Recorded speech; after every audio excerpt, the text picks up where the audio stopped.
Okay, so we all know that we love us some Terrifier, and of course Terrifier 2. Our boss is Bill Philpott wants me to ask, of course, what's Terrifier 3? Hello, everybody. I am writing Terrifier 3 now.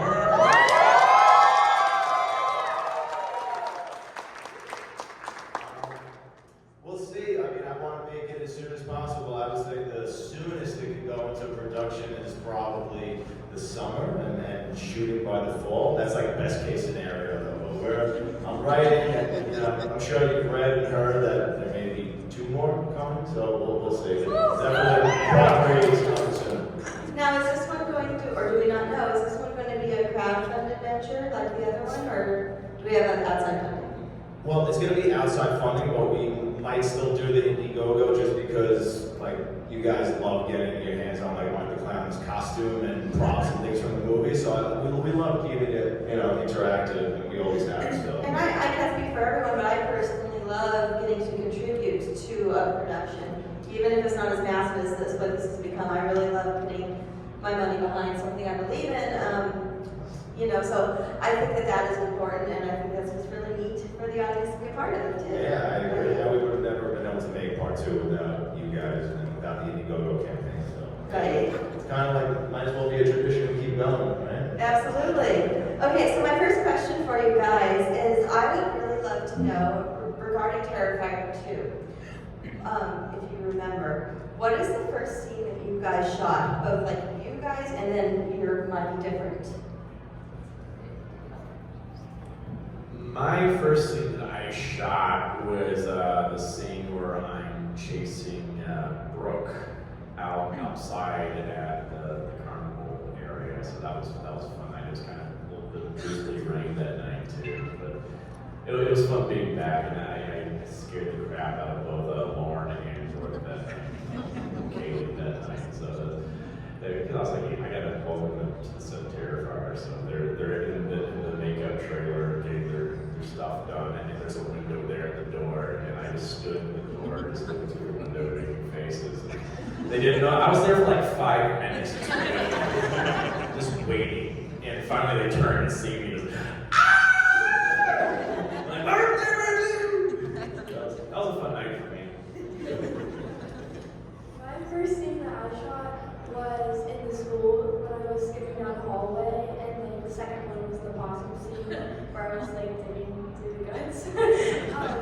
I just remember one of the biggest things I remember is just first getting there, and I was watching David get his makeup done, and I didn't know, like, for some reason I thought that he couldn't see me, like he couldn't see me with his makeup on, so I was like staring at him from across the room, like giving him like the weirdest stares, because like I wasn't used to it yet, and I didn't know he could see me, so then he like turned around and was like what are you looking at? So that's what I remember from that first day.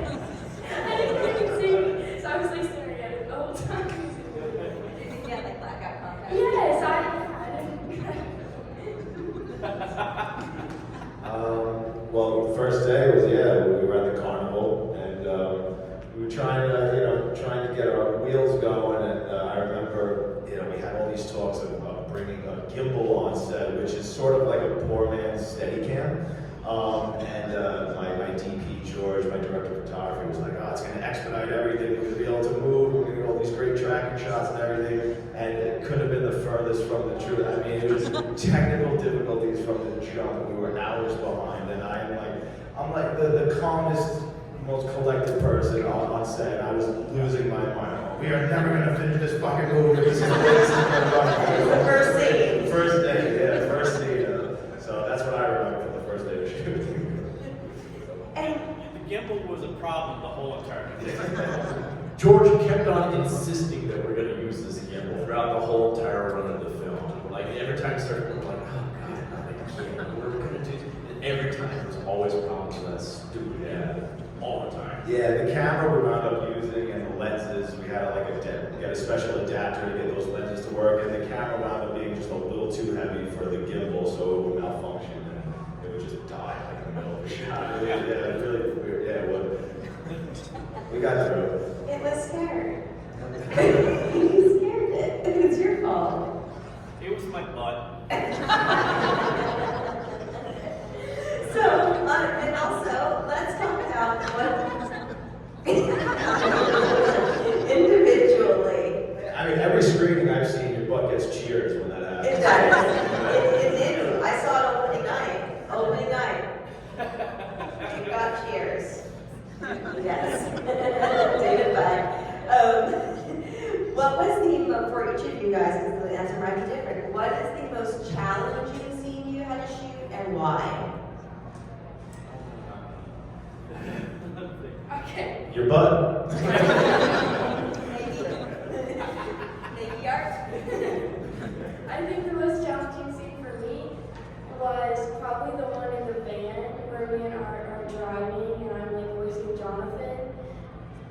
One, because, you know, it was a lot of lines, but two, everyone was trying to make it look like the van was like bumping down the road, but we weren't actually driving. So it was very chaotic because there were like 7 different people outside like shaking the van trying to make it look like it's driving. And we're all trying to do our lines, everyone on the outside like, trying to make it move. So that was the most challenging part. That was challenging. I think probably one of the more challenging scenes for me was probably the scene where I actually had to call in a relief swinger for me. Was when I destroyed Brooke with the club. Because this thing that he made, the fake chest that I'm trying to beat into this thing, it was just not daring. Like, and I was because this club actually had knives and everything on it. And at one point, like I swung it, and like one of the knives just goes flying off. It flew right between myself and one of our camera operators, and we're like, oh! And it just kept going, and it's just not working. It's not working. I'm getting tired too, because it's maybe 4 o'clock, 5 o'clock in the morning, and I'm spent. And like Mike Levy came in, and you might remember him as the exterminator from the first one where I decapitated him. And he came in and he discovered that you had to hit this thing and like wiggle it around a little bit so it kind of gets in there, and then you could tear it. And I was like, oh, but it was.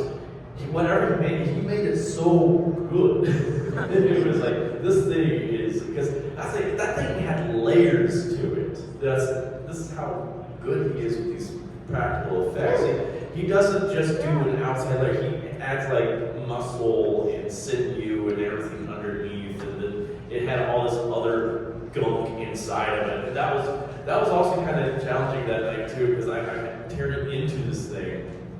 And I'm glad they weren't running sound, because we had bits of like chicken gizzards and stuff like that in there. We had bones in there and stuff like that. So I'm just sitting there, it's so cold, and the building we're in is so cold too. And I'm just like,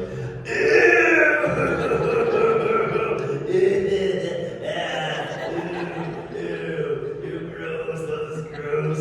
They're like, God, we're gonna have dinner now. I'm like, oh, then I got all this crap all over my hands. I'm like, I need to just be sanitized right now. I gotta eat now. The real Art the Clown. Yeah.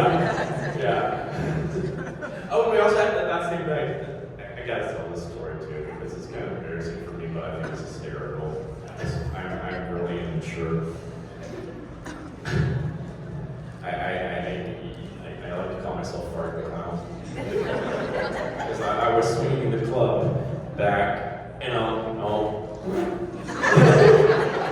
and I went, whoopsie!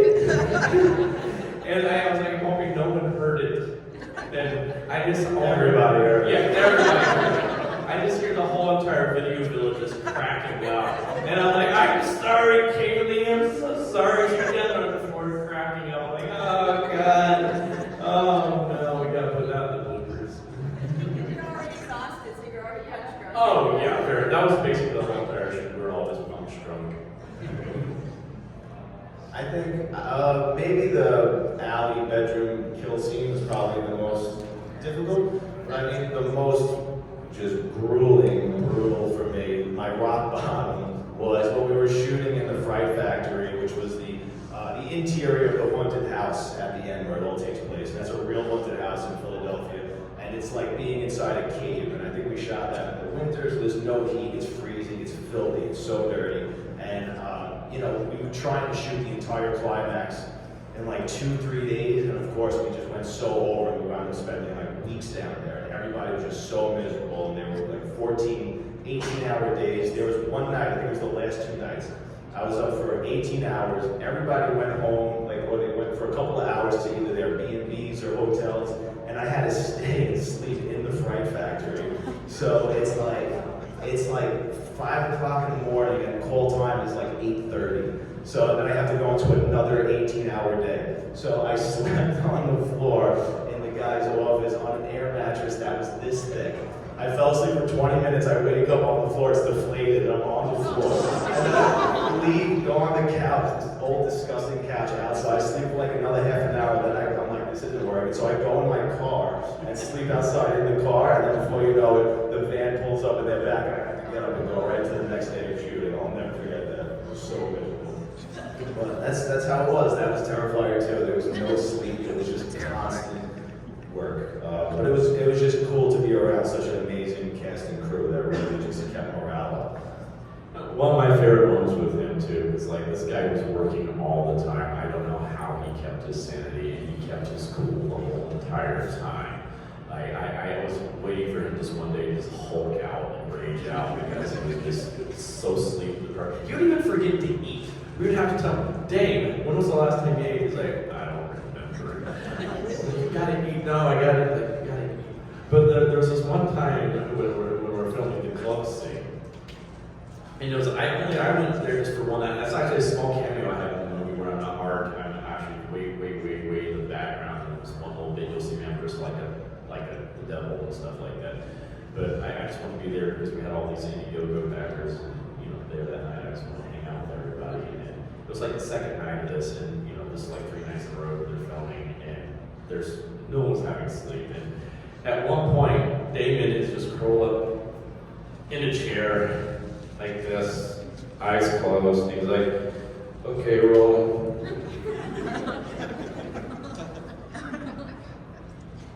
That looked great. Just do it again one more time. Never opened his eyes. But that's also, he trusted everybody else to do their job and the crew and stuff like that. That just shows like how great a leader he is and how much he trusts everybody else and what a great team we had. But I just thought I felt so sorry for him. He was so tired. Well, it was also like take 7. I could have slept through that one. I was just listening to that.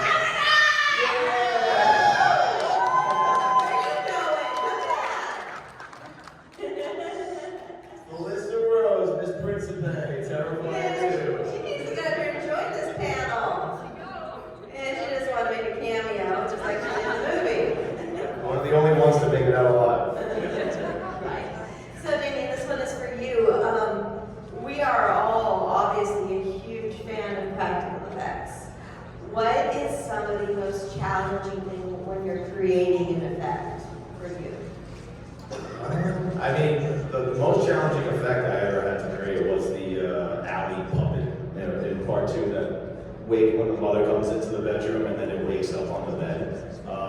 Because I had to take an entire life cast of Casey Hartnett, like sitting in that position, which was difficult. And she was getting so cramped we were like sitting kind of like Indian style there.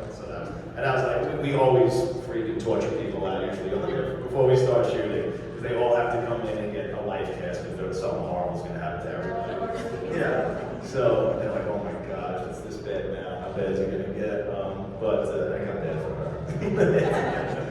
She's such a trooper. But so I never built anything that sort of articulated before, and I don't really know how to do like animatronics or anything that intense. So, but I knew I could turn it into like a crude rock puppet. So me and my partner, my producer Phil, built it, and we put the entire room was a set. So I had people under the bed, like just rods basically going through the bed and into her leg. They could just kind of like move her leg up and down, or like move her arm, and then I had rubber gloves in her chest that like cameraman. We didn't have enough people to operate. So people would roll the camera, the whole crew had to go and operate his body. So he's like blowing into her chest, making it breathe, and then someone's behind the wall, just making her head kind of move with with the stick. So that was cool to see that come to life. And then, so like, I do like visual effects when they're done properly, and you can marry the two.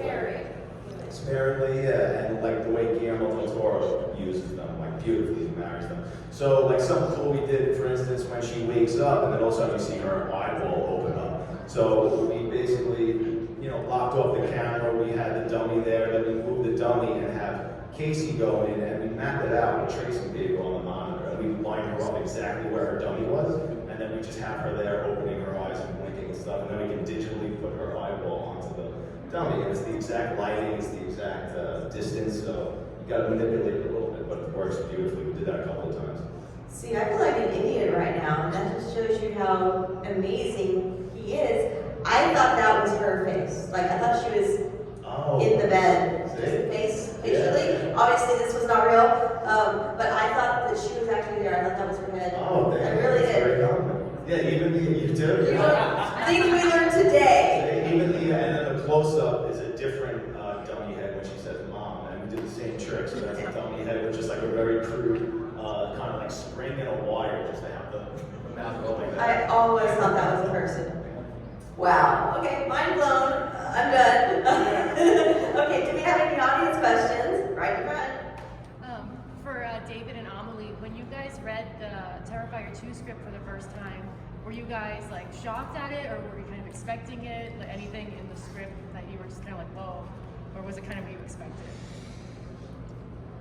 I didn't even really read the script. I just went into it blindly. I just kind of did what Damien told me to do, and I watched David from the sidelines, and that's kind of all I did.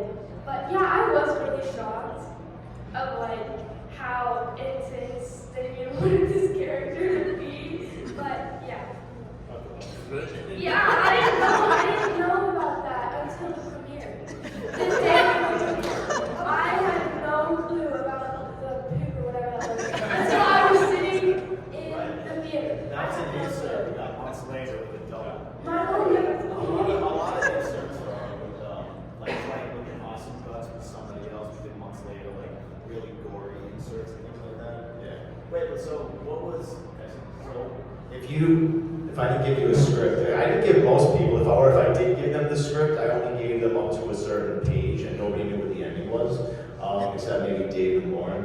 But so when you saw the movie for the first time, what really shocked you the most? Or was there anything you had no idea was going to be in the movie when you saw it, and you were just totally shocked?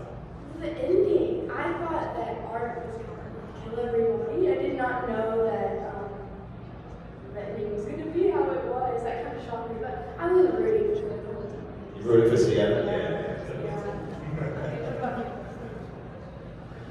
Wow, because when he was writing it, he would send me texts all the time, you know, say, hey, got an idea about this kill scene and stuff like that. That was what was fun about it, was always bouncing ideas off my head. So, but still, he surprised me with a lot of things too. It's like, he sent me a message one day, he's like, I got the script finished, can you come over to my place to read it? So I was reading it while he was just sitting on the couch, and it's so like he knew exactly where I was in the script just based off my reactions to things. And that's what I thought was so much fun. He's like, I would laugh at something, go, oh, and this, and he's like, I know exactly where you are. This happened, like, yeah, that's so cool, that's so cool, that's so cool. But you know, so I knew about a lot of the kill scenes and stuff like that in the story. But I think what I was really impressed with more was how he really fleshed out the characters in this more than like part one, especially with Sienna and her family. I love that whole dynamic between Sienna and Jonathan, especially, and also with Barbara as well, because I love the character of Barbara a lot, because I know a lot of people, she gets a lot of hate. You know, it's like, oh gosh, she's such a bitch and all that kind of stuff. But like, no, there's a lot of depth to that character, I think, because it's like, this is someone that just lost her husband, and she's trying to hold everything together for this family right now. And, you know, she's now, you know, they went from probably being a dual income family to being a single income family. She's got, her kids are going through a lot of problems right now, and she's just hanging there by a thread. And here comes this fucking clown. Just to ruin everything. Just to really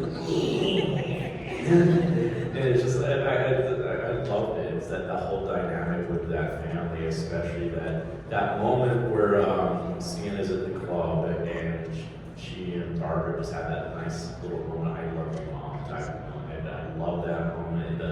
The scene, it gets me every time. It was like, I read it on the page and it was one thing, but when I saw it acted out on screen where Sienna realizes what happened to her mom, it gets me every time. I'm like, oh man, it's just so powerful. It's just like, oh. It's like, and he just added so much more character to this, and that's what I love. I think, especially with Sienna, I think that's why everybody has fallen in love with her. And it's like, it's such a badass character, and we found just the perfect actress for it. And it's like, I mean, I don't think there was any question in anybody's mind when Lauren came in and auditioned for that role. It's like, she was perfect for it. There was never a runner-up, just like there was never a runner-up for these two either. You knew as soon as they came in, as soon as Dave came into the audition, I mean, he was the guy. And same with Amelie. I just said, I loved we just saw your resume. I don't even know if I saw a reel. And I just contacted your mom, and I was like, can you tell her to like make funny, creepy faces in the mirror or something and send that today? I'm like, she's gonna be great. But what I wanted to say before, when you were talking about the scene when you were in the car and you're using Jonathan's voice, because I'd never seen her act dialogue before. It was all just making faces. So when I got to hear her deliver lines, and I was blown away by how good she was, and I was so annoyed that I couldn't use her actual voice in that scene because it was so good. Like really, you like blew me away there. So talented, so talented. Thank you. Yeah, lucked out with a lot of talented people. Yeah. Also, I agree with David. Like in Terrifier 2, there's a lot more story to it than the first one. So I think that's what sets it apart. It's just you're really rooting for all of the characters versus the first one. It's more he's just killing everyone. Kill them all. The second one is just worse. I have to brag about her too, because like her first day on set was my first time actually meeting her, and we were doing the possum scene. And there's so much more stuff that we did with that possum than what y'all have seen too. It's like, we were doing a whole comedy routine, like 5-6 minute line. It's like he was smart to edit it, because it would just been Jonathan just standing there forever, just going. Like doing puppetry and like playing fetch with them and stuff. And it was because, you know, we never interacted before, and she just naturally just started playing with all this. It was like we just had just natural rapport with each other, and we had so much fun. It was just purely organic between this. I'm not used to like child actors being just so willing just to go full throttle with things, and because I used to I'm a former teacher, and I used to teach a skits and drama club at the camp I used to work at, and when I would do work with children, I usually had to coach them through things and direct them, like, hey, do this here, do this here. You didn't have to do any of that with her. She just naturally just started doing things right away, and I was like, this kid's good. I pulled Damien aside. I was like, oh my God, dude, we lucked out with her. She's just naturally gifted with this. She just has great instincts and knows how to just go with it. And it's like, keep it up. Just keep it up. I wouldn't have done that without you guys. Like, if I didn't feel like I was able to do that, you guys were the ones that made me feel comfortable doing that. Yeah. Because it's just such a fun cast. You guys are all so, like, happy going. Yeah. I couldn't have done that. Yeah, piggybacking off of that, one of the things I really was most impressed with when I saw it, because I didn't actually, when I know I'm going to see a movie, I don't watch trailers at all. I want to go in blind. I want to experience everything for the first time. I don't want any hits. If I'm not sure if I'm going to see it, then I'll watch a trailer and decide. But, so I didn't watch the Terrifier trailer when it dropped and everyone was freaking out. I didn't watch anything. I didn't read anything. I didn't do nothing, okay? So I went in blind. And the acting, all of the acting, all the career actors in this one were phenomenal. Everybody. I was very impressed with that. That's one of the things, aside from obviously the effects, that I was most impressed with was the quality of the acting. So, yeah, you did well on that. How was casting the rest of your characters? Was it easy? Did you struggle? Did you have to like really look for certain characters before you found your magic? Yeah, we did. It was really me and my buddy co-producer Jason Levy of Fuzz on the Lens. He did the casting with me, and we would just do it was all online, like Actors Access, things like that. And we just get tons of submissions. We'd sit through everything and watch reels and stuff. But yeah, I mean, I'm trying to think. Like I said, there was never a runner-up for Lauren, and she just, the fact that she was a martial artist and she was just so gifted, just so natural and charismatic. I couldn't wait to have her, meet her in person. We had her do a chemistry read with Elliot and Casey. But Kate, yeah, martial arts, kickboxing, all that. Like Kaylee, for instance, who plays Brooke, as soon as we saw her reel, I mean, just on another level, just natural raw talent. And I remember her audition, it was the scene where she first, in the schoolyard, where she first pops up and she's telling about Monica Brown being attacked. And in her audition, her self-tape, she's like eating the cookie while she's doing it. I'm like, ooh, wow, that's just a really good touch. But yeah, we really just lucked out. There were just so many good performances in this one. I was so proud of it. I knew it was going to elevate the material big time. That's all it's a gift for a writer, director. That's all you can hope for. Yeah. Any other audience questions? Right there. So I read that the fourth movie may bring about the end of art. Is that true? Should we begin mourning now? Prepare ourselves. Doesn't necessarily mean the end of art, but I don't want to fall into I don't want to call it a trap, but I mean where there's just really nothing creative left for me to say, and I'm just spinning my wheels and I'm just trying to come up with just new ways to kill people, and that's it, really, an excuse to just have art, which I'm sure many of you would just love to just see art kill people for the next 20 years. But who's to say? I mean, the story I have in my mind and all the ideas, I want to put art in a few really cool scenarios and situations. So I think that 2 movies is really all I might have left in me with this character. But we'll see. You never know. I have so much fun exploring that character, and now Sienna and Little Pale Girl. I mean, there's so many cool things. Now Victoria, where she ends up at the end of part 2, is going to be really interesting moving forward. So it's going to be cool. Yeah, I'm excited. When creating the characters in your head, what made you decide to go with the silence? Alex, I didn't have to write any dialogue. Which great job of emotion, no words. Well, there's a couple of things. I think it's creepier. I wanted to stay as far away from Pennywise as possible. But when I gravitated more, not that I don't love Freddy Krueger, I'm obsessed with Freddy, one of my favorite characters.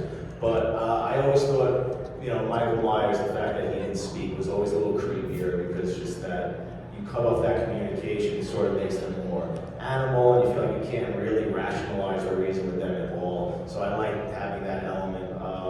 But yeah, like I said, just staying away from Pennywise, and it allows him to be so much more expressive and interesting, and everything art would say based on his mannerisms and his facial expressions, and the audience sort of fills in the dialogue for themselves. So I think that's more interesting, but certainly creepier. Well, it's not a question, it's more of a statement. Well, I guess a question. What made you decide to do the potato smashing in the face scene? Everything else was just wow, but that part was just like the cherry on top. I didn't think, I get so many people come up and they're like, mashed potatoes. After Terrifier, well, the first one where Art does the sort of cat lady skin Buffalo Bill thing, right? I love challenging myself and putting Art in different sort of costumes or looks or whatever I can do. So I wanted to have him. In that what would you call it? Apron. I want to see him in the apron, kind of like a little homage to Texas Chainsaw Massacre when Leatherface is like preparing dinner when the brothers come home. So yeah, I just thought that would be cool. Everything with art is just pushing it more and more, just like more sadistic. So I mean, having him come out and just serve the mashed potatoes is one thing, but then he has to go that extra mile. So I was like, just slam him into her face. It's just typical. And the one that was in front of you, the gentleman, yes. When you're writing like Terrifier 3, you have a specific writing routine, and has it evolved, would you say, like since Terrifier 1? I don't remember the routine for Terrifier 1, but part 2, I just wound up just the way it organically happened was because I procrastinate like crazy. It's so hard to write. Just to get yourself in that mindset. Writing is by far the hardest thing to do because it's just you and the page. It's just your imagination. You have nobody helping you. So by the time I would get going, it would be like 6:30 at night, and I would write till about 5 o'clock in the morning, and then I would go to bed and wake up around 3 in the afternoon, 4 in the afternoon. It was a horrible, absolutely horrible routine and lifestyle, and I was like that for about 2-3 months, because that was the first time in my life I actually got to focus solely on a script, and I didn't have to, work a 9-to-5 job. Like that was my job, was writing a script. So I'm gonna try not to fall into that routine again. But maybe that's the way to do it, just living in darkness for 3 months, and maybe that's how some of that shit went to mind. Anyone else? Right there. What were your favorite kill scenes to shoot? Definitely, I don't know, like to shoot, they're all pretty grueling, but I think I'm the most proud of Allie's kill scene and the hacksaw scene still. Yeah, but both very intense. Intensity, I mean, the hacksaw scene was much easier. It was only 2 days, 1 day with Catherine, but that was super intense.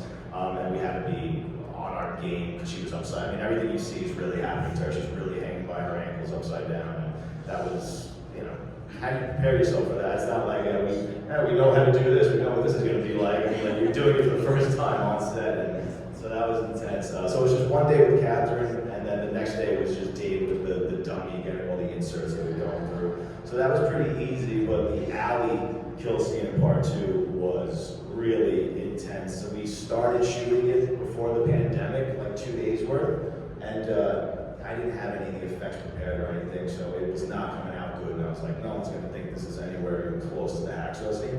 I was like, we're gonna have to come back and tweak this. And then we got hit with the pandemic and lockdown. I said, now I have all this time to really reconfigure this and take all the time I need to, not perfect, but do the best I could to, make those effects look good. And then we went back when we finally were able to, and we shot for an additional 5 days just murdering poor Casey Hardy for like 5 to 14-hour days. So it was really intense. Of course, it was the winter, freezing. It was a set built in a barn in upstate New York. So it had like a wood-burning stove in it that did nothing because it just it went right out of the roof. And then we had space heaters in the room, but we could only keep them on in between takes because it would ruin the sound. They're so loud. So she was covered head to toe, almost naked. I mean, prosthetics everywhere, covered in blood. She was sticking to the rug. I was following her around the room with a spray bottle, and I had to just spray her joints. Like literally, like they would do what they would do to Sissy's face if we carried her, just follow her around with a spray bottle. It was intense. It was really because you don't realize just the scalping scene alone when he does that. That was like 5 hours just to get that on, just to put the makeup on her, and then it's like an entire day just doing that effect. And it goes wrong, you got to do it again. So it's just one whole day dedicated to 30 seconds of film, maybe less. So yeah, 5 days to do that whole scene. But it was worth it. Yeah, I like that one, but I also really enjoyed doing the Clown Cafe scene. That was a lot of fun. For multiple reasons. I mean, for one, I got to fire a Tommy gun and a flamethrower in the same day, and I was just a giddy little boy on set that day, and I'm like, ooh, Damien didn't even get to play with those. I think he was jealous too. And anytime they're like, we gotta do another take, I'm like, yeah! No, remember the Tommy gun never fired? Oh yeah, it kept on They would only fire one bullet at a yeah, time. like, pop. I'm like, I was getting so excited, and it goes, ever, you know. It was, you know, we didn't have a rust moment, thank God. But that was just a lot of fun to do that. It's a very weird thing to actually set a human being on fire, too, because our wonderful stunt actress, Jenna, that played both the stunt double for Aaliyah there, but also for Lauren when she falls through the art pushes her and she falls through down into the pit. She literally plummeted, like, God, how many 30 something feet, yeah, to all these boxes, and I was like, wow, she was awesome. But I mean, I was, you know, they told me to do whoosh whoosh on her, like, because they one on the front, one on the back, and she went up like that, just with one whoosh, like, okay, that's enough, and I was like, okay, that's going now. And it's one thing to hear, but to actually see yourself like a human being on fire, and they just go whoosh, like, and I have to just keep cool. Part of me's going, holy shit! And I'm like, oh my god, at the same time. It's a very strange moment. But also, that was a fun week because it was literally right before we went to shut down in New York for the pandemic.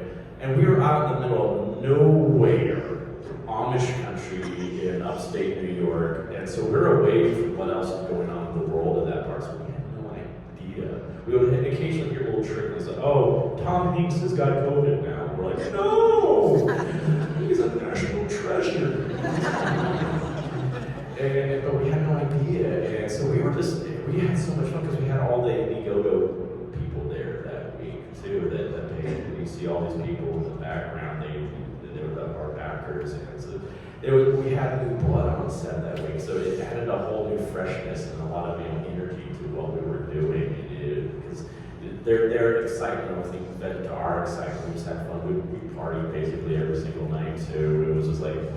It was just a great, awesome week, and then everything went in the world. And so it was almost like we were having like our last hurrah before chaos happened. That was probably my favorite week on set. And that was also a week where during the whole build up to all this, we were like, this is such a technical scene that we're doing here. We have so many, special effects, pyrotechnics, all this stuff, all this kind of craziness. Is like, oh my god, it's gonna be hard to do. Everything's gonna go wrong. And that's like the one week everything went right, and it just flowed so smoothly. It was a perfect week, I would say, for us. Speaking of the pandemic, it was so hard during lockdown because like everyone was getting to say like, oh, yo, I'm gonna be in Terrifier 2, like Lauren and Elliot and David, and then I just had to stay quiet for so long, and I you were a big so spoiler. bad to tell people, but I couldn't. And then it just made it worse that we had to it was delayed even more because of the pandemic. But I kept my mouth shut, and I'm glad I did because I was kept surprised. Yes. I know we have more. Considering All Hallows Eve, are you mind blown by the progression of it all? Yes. Yeah, I mean, you look at it now, it seems like Terrifier is sort of an overnight success just because of how Part 2 blew up, but it's been a really long road. So the first short film with Art the Clown was 2005, and then Terrifier short film was maybe like 4 years later, and then that was put into All Hallows Eve, and then I had to struggle and find someone to give me money to make Terrifier.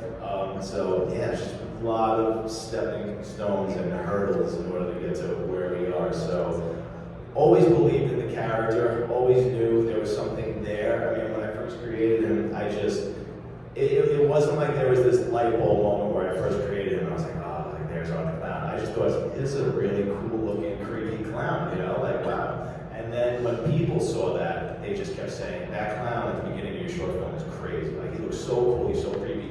You need to make more things with him. And I was like, all right. And then a couple of years later, I made Terrifier, this short film, and that's when I sort of had that realization, like, ooh, there really is something cool here. Like, it's when I turned him into a slasher and really started developing a sense of humor, and like that black sense of humor. And then, you bring in Dave, and then Dave brought Art the Clown, because, he didn't play him originally, but then when Dave took over the role for Terrifier, the movie, just brought it to a whole nother level, and all these skills and the talent that he brought to it, just really magical. And so we always knew there was something there, and every time we made something, the fan base would grow a little more. So, I mean, but we were never, none of us were prepared for what it did in the theaters, honestly, because we didn't even have any expectations of it going into theaters at all. We thought it would play maybe a few Alamo Draft houses for a weekend, sprinkled across the country, and kudos to Cinedigm and Bloody Disgusting. They were really pushing, advocating, it should go in the theaters. It's 400, 500 theaters, and just kept growing and growing. I'm like, really? There's AMC's and Regals and for a whole weekend? And then one weekend, and then sure enough, by Saturday night, on Twitter, I'm seeing my friend puked in the theater.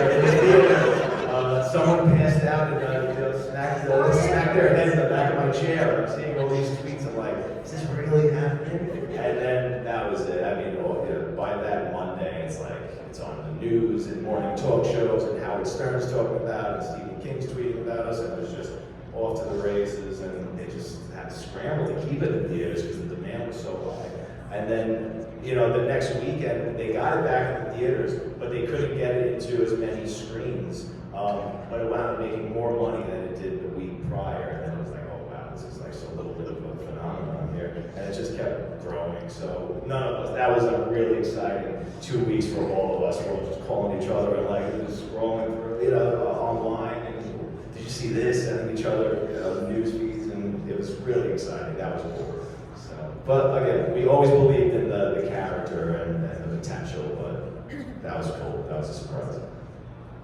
Yes. Hi, Damien, I know you submitted Terrifier 2 for the Academy Awards. Can you believe we didn't win an Oscar? But I know that there's a lot of talk about, horror not getting recognized. What do you think, what steps do you think it's going to take to finally recognize, for one, your genius, and just horror in general? Well, I don't know. I think that's sometimes. I mean, horror does get recognized sometimes. That's like Silence of the Lambs. Sweeps the Oscars when it came out. The Exorcist was nominated.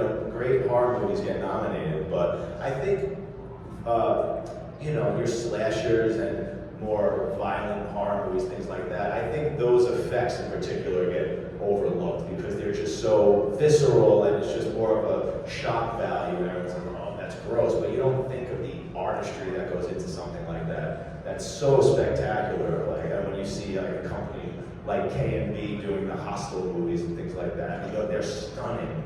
You have your world-class artists and making effects doing that stuff.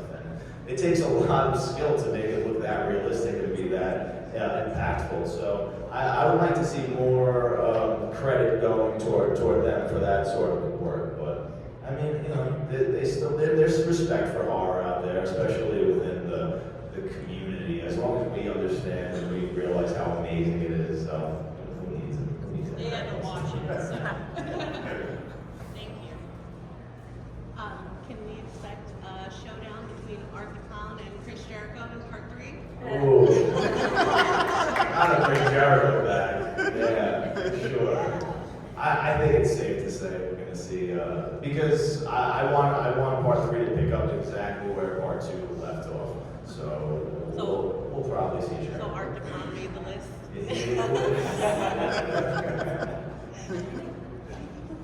Was there ever a moment for any of you guys where you actually thought, you know what, this is too far? Yeah. A couple of times. It happens a lot when I'm writing it because I'll just think of how far can I possibly go with this. And I'm trying to think of a particular. I know one with your balloon animal. Oh yeah, yeah. Like with just the tip moment, I was like, hey, after I cut off the tip. I was like, what if he makes it into a balloon animal? And he's like, there is no way that is going anywhere near Mark's mouth. People will run away with that online and just do horrible things with that. Fair enough. But I can think of one. It was with the Clown Cafe scene. Sure, yeah. Because originally didn't you want to have kids? Yeah. Well, that's the reason why Sienna's dressed like, they're all dressed like kids. Originally I was thinking, Sienna wakes up dressed like a kid, but they're all children on the. It was, listen, you think of the worst things possible, the most effective thing, but I was like, that's just too far, and that's too off-putting, and it's no longer going to be fun to sit through something like that. So yeah, you have to pull back. But I mean, of course, that was nothing. We never shot that, but these are just discussions and just throwing ideas out when we were, it's in the screenwriting stage and things like that. That was a real discussion again. Yeah. I was like, I don't think we should do that with the kids. Yeah. I mean, I've killed kids before. I had a heart kill kids. Yeah. I'm not above killing children. Yeah. we did kill Wes's character. Right. The cereal, but like, I think it's just that's too much of a sensitive area considering the climate going on in the world right now. So yeah, because I don't want Terrifier when people leave just feeling very bleak and grim about the experience. Like I always say when people ask, because I get asked that question a lot. Like it's sort of like the feeling after you watch Martyrs or Henry Portrait of a Serial Killer, which they're great. I love those movies, but that's just not what I want Terrifier to be. I want it to be more of a fun experience, and just by the first 2 minutes of Terrifier 2, you know we're living in a fantasy room. This character is resurrected from the dead. So that also gives us a little bit of a pass and the ability to be a little more extreme with the violence because it is so obviously steeped in fantasy. So, but we're very conscious of crossing lines. I got a question for you young lady. What was your school year like after this came out? Well, every single scene I filmed, I would fly from North Carolina to New York, film for about 2 or 3 days, and then fly all the way back. And then maybe 3 weeks later, I would do it again. And we would do that for almost every scene I was in. So, yeah, I definitely missed some school, but I tried to get off work and I tried to catch up. But yeah, it was. What was your like after it came out, the reaction? Oh yeah. Well, even now it's like, boys I've said 2 words to are now all of a sudden coming up and being like, oh my gosh.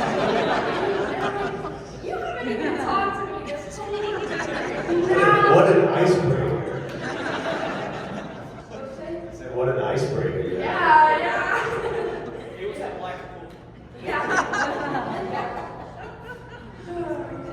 Like, she's the shit. Literally. That should be my new Guys, t-shirt of that scene. That's great. Make it happen. For Jello pudding pops. J-E-L-L. Oh no! You need your own comedy. Someone wants to know if there will be a more gruesome scene that will top part 2. Anything in part 2? I'm always going to try. Yeah. Always trying to top it, which is getting difficult, honestly.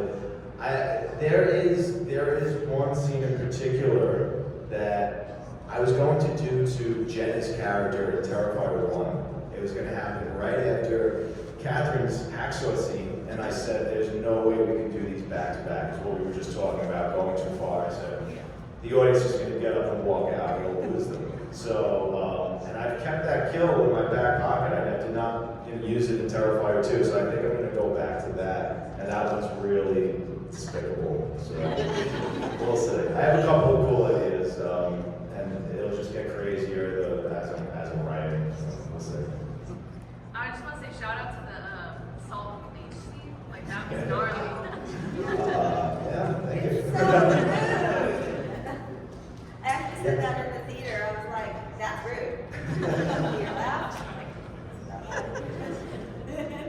Yeah, why not? Keep pushing it, Being art's just relentless, and literally pouring salt in the wound. I thought that would be just the worst thing. Originally, it was supposed to be Ajax and Bleach.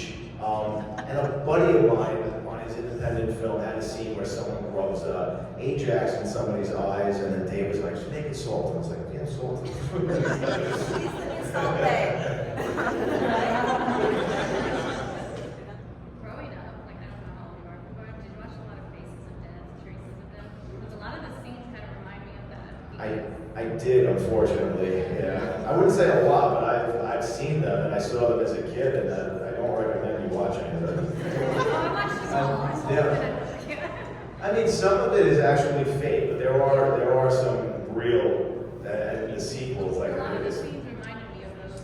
yeah, well, because they've scarred me for life, and that's my way of dealing with I'm it. here now, though, to be honest. Yeah, exactly. Yeah, it shocks people when I tell them that I'm not into like real gore. I don't like looking at real like surgical videos of surgeries and things like that. I'm not really into it, but sometimes for research, I'll dip my toes in. Like the alley scene, that was a picture of Jack the Ripper's victim that inspired that film, an actual photograph. So it happens, but it's really not my thing. Whose idea was it to film the nude scene? Oh, mine. I try to get naked in every movie. That's a good story, though. Yeah, that was a very interesting night. Yeah. I'm glad you could left by that part, because that's one thing I was like, I am not going to be in any state of like undress like that. Like when we're doing our little patty cake, I was making sure I was wearing pants and stuff like that. I was like, I don't feel right, you know. But it was so cold in there. It was so cold. Because they couldn't have the heater going because of sound. And I was just standing next to the lights the whole entire time trying to stay warm, or our costumer Olga would come and just give me a cup of hot water just so I could hold it just to stay warm, because I'm covered from head to toe in fake blood. And then I also had to put on a wet costume and walk outside in a wet costume in cold New Jersey weather. But what was so funny is like there's that take of me walking into the laundromat covered in blood, and I had to go across the street and walk in, and by this time we're racing the sun, and people were starting to go to work, and so cars were passing by, Well, we saved the nude shot for the last shot of the night. Yeah. That's when traffic really started picking up outside. Yeah, that's when everybody's, but let's preface that, so I was walking across covered in blood. And we did the nude shot, and oh boy. We did it in one take, thank God. Because also, that was enough. I had to wear a night. And we're doing the shot, and I know someone saw me outside because I hear I'm like, oh no, there's something that made me jump. And then my sock fell off. I'm like, oh no! And then David was like, we got it.